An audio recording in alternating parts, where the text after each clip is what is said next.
अस्सलाम वालेकुम everyone, Mirza academy में आपको खुशामदीद। आज हम CSS एवरीडे साइंस 2012 के MCQs करने जा रहे हैं। So the first MCQ is RAM is the abbreviation of. RAM किसकी एब्रीवेशन है? तो रैम एब्रीवेशन है रैंडम एक्सेस मेमोरी की। सो alpha is the correct option. The next is which of the following is infectious disease. इनमें से कौन सी infectious disease है? Baldness यानी गंजापन, डेफनेस यानी बहरापन, ब्लाइंडनेस यानी अंधापन। इनमें से इन तीनों में से कोई भी इन्फेक्शियस डिजीज़ नहीं है। So none is the correct option. The next is arachnophobia is fear of. Arachnophobia किसका फियर होता है? अच्छा, फोबिया का मतलब होता है डरना, फियर। तो जिसके साथ भी फोबिया आ जाता है ना, इसका मतलब होता है fear. Okay, so arachnophobia fear होता है स्पाइडर का। So beta is the correct option. The next is 1 light year is equal to. 1 light year का मतलब होता है कि रोशनी या लाइट एक साल में जितना डिस्टेंस कवर करती है उसे 1 लाइट ईयर कहते हैं। ओके, सो ये डिस्टेंस है, ये टाइम नहीं है, ये डिस्टेंस है। So distance travelled by light in 1 of our solar year. Okay, so alpha is the correct option. The next is electricity and magnetism are. ये एक ही फोर्स के दो एस्पेक्ट्स भी हैं और ये डायरेक्शन में भी ऑपोजिट होते हैं। So both A and B are correct. So Charlie is the correct option.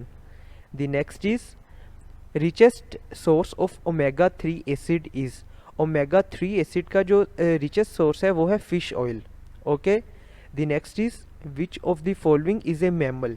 इनमें से कौन सा मैमल है? सो व्हेल एंड डॉल्फिन ये दोनों मैमल्स हैं। So Delta is the correct option. The next is which of the following reaction happens on sun. Sun जो इतनी लाइट दे रहा है, जो इतनी हीट दे रहा है, सो इस पे कौन सा रिएक्शन होता है? सो इस पे न्यूक्लियर फ्यूजन रिएक्शन होता है जिसमें हाइड्रोजन हीलियम में कन्वर्ट हो रही है। So Charlie is the correct option. The next is atmospheric pressure at sea level. Sea level पे जो एटमॉस्फेरिक प्रेशर है वो है 14.7 psi। psi का मतलब क्या होता है? Pound square inch. So sea level पे एटमॉस्फेरिक प्रेशर 14.7 psi होता है। The next is weight on the moon is. अच्छा, मून पे अगर हम कोई चीज़ ले जाते हैं तो उसका मैस तो सेम रहता है, मैस चेंज नहीं होगा, लेकिन जो वेट होता है ना, हमें पता है कि वेट का फार्मूला क्या होता है? W=mg। सो इसमें जी ग्रेविटेशनल फोर्स की एक फैक्टर जो है वो इंक्लूड होता है।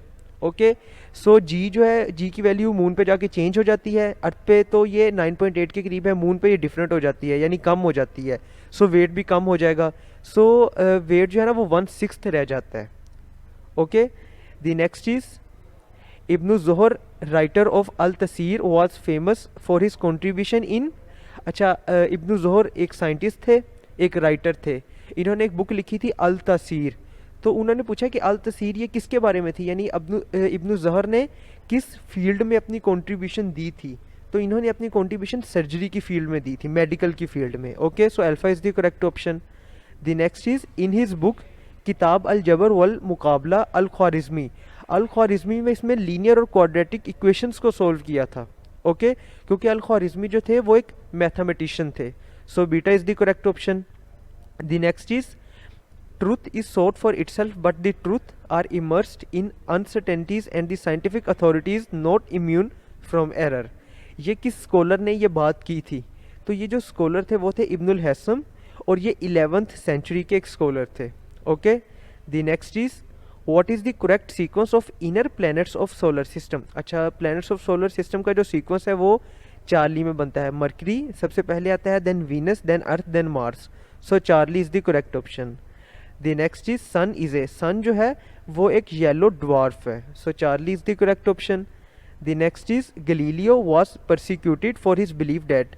अच्छा, गलीलियो एक साइंटिस्ट थे और इन्हें कत्ल कर दिया गया था, और उसकी वजह क्या थी? क्योंकि इन्होंने कहा था कि अर्थ जो है वो सूरज के गिर्द घूमती है। ओके, तब जो क्रिश्चियन अथॉरिटीज़ थी, जो क्रिश्चियन लोग थे, वो ये मानते थे कि जो अर्थ है वो हर चीज़ का महवर मरकज़ है, वो सेंटर है हर चीज़ का। इस वजह से हर चीज़ जो है वो अर्थ के गिर्द घूमती है। लेकिन इन्होंने कह दिया कि नहीं, वो सन के गिर्द घूमती है, तो सन को प्राइम इंपॉर्टेंस मिल गई। इस वजह से उनको ये अच्छा नहीं लगा और उन्होंने इनको गलीलियो को कत्ल कर दिया। So alpha is the correct option in this case. The next is Newton and Leibniz are considered father of calculus. ठीक है, इन दोनों ने कैलकुलस पे काम किया था। The next is the energy and matter in a closed system. अच्छा, energy और मैटर जो है वो एक्सचेंजेबल भी है, ठीक है, वो एक से यानी एनर्जी जो है वो मैटर में कन्वर्ट हो सकती है और मैटर जो है वो एनर्जी में कन्वर्ट हो सकता है। और ये एनर्जी जो है वो कंजर्व रहती है, हमें पता है कि टोटल अमाउंट ऑफ एनर्जी जो है वो कंजर्व रहती है। So both and V are correct, Charlie is the correct option. The next is father transfer Y chromosome to. अच्छा, मदर जो है उसके पास एक्स एक्स दो क्रोमोसोम्स होते हैं, दोनों एक्स होते हैं। फादर जो है उसके पास एक एक्स क्रोमोसोम होता है, एक वाई क्रोमोसोम होता है, ठीक है। मदर से हमेशा एक्स ही आता है, फादर से अगर एक्स आ जाएगा तो डॉटर जो है वो उसकी बर्थ होगी, और अगर वाई आ जाएगा तो सन की बर्थ होगी। सो सन, वाई जो है वो अपने सन को देता है फादर, और एक्स जो है वो अपनी डॉटर को देता है। So alpha is the correct option. The next is an oven is. Ovum जो है वो हैप्लॉइड होता है, okay. The next is vitamin D. Vitamin D जो है वो एक फैट सोलुबल विटामिन है, ठीक है, ये वाटर में सोलुबल नहीं होता, ये फैट में सोलुबल होता है।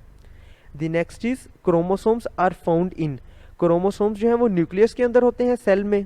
सो nucleoplasm is the correct option. The next is which among the following has the highest calorie count in a given quantity. So fat जो है इनका कैलोरी काउंट सबसे ज़्यादा होता है, okay. The next is the deficiency of iodine causes the following disease.